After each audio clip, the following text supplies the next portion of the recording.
rentrée parlementaire de l'Assemblée provinciale du Kwango a eu lieu ce mardi à Kenge. La cérémonie s'est déroulée en présence du gouverneur Willy Bituisila, du vice-gouverneur Rémi Saki, des ministres provinciaux ainsi que de plusieurs personnalités.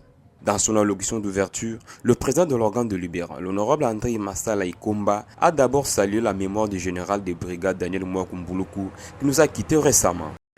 En ces temps où je vous adresse, c'est mon l'ouverture de la session ordinaire de septembre 2025.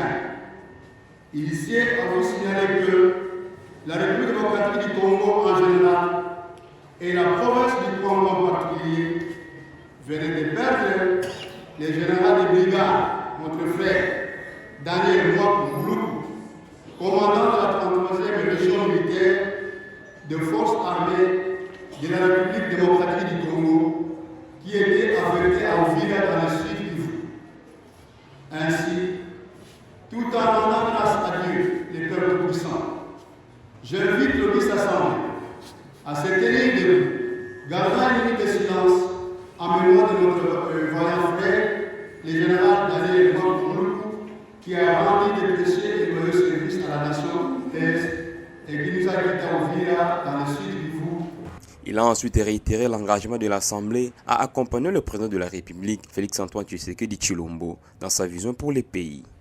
C'est ici l'engagement de l'assurer son excellence, monsieur le président de la République, chef de l'État, Félix-Antoine Tshisekedi Tshilombo, que toutes les filles et fils du Congo soutiennent inlassablement tous les efforts fournis par lui pour mettre hors d'état de nuire tous ces séminaires et restaurer la paix, non seulement au Grand Kivu et une partie de la province orientale, mais aussi dans notre province du Congo, où les criminels Momondo n'ont pas encore dit les derniers mots, car jusqu'à ce jour, le Momondo continue à imposer les lois dans certains coins de notre province. Le numéro 1 de l'hémicycle n'a pas manqué d'attirer l'attention sur la menace sécuritaire persistante dans les territoires de Popokabaka et Kenge, où les actions de groupe Mobondo continuent d'inquiéter. Il a exhorté le gouvernement provincial et le comité de sécurité à renforcer leurs interventions pour rétablir la paix. C'est pourquoi nous cesserons d'inviter le gouvernement provincial et les comités provinciaux de sécurité de fournir le plus d'efforts possible pour combattre et éradiquer définitivement ce phénomène qui met en mal la vie de nos cibles citoyens. Abordant les priorités législatives, Massala Ikomba a insisté sur l'examen rapide du projet de dit budgétaire 2026, qui, selon lui, doit traduire les attentes réelles des populations du Congo.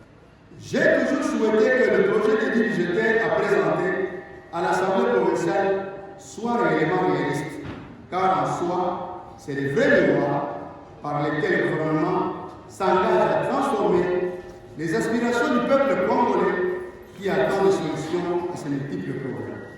Il a par ailleurs invité les députés à transcender les divergences politiques afin de consolider la collaboration entre les exécutifs provinciaux.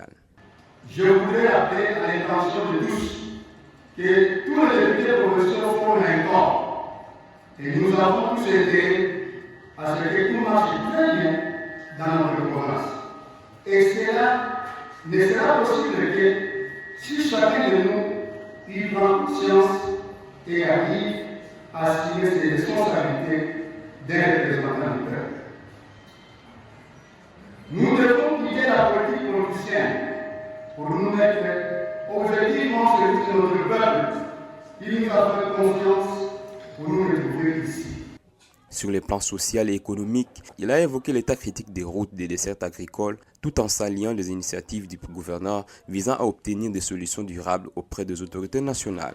Il faudra noter aussi que nous n'arriverons pas à trouver sincèrement des solutions à cette situation tant que nos routes des dessertes agricoles resteront dans l'état actuel.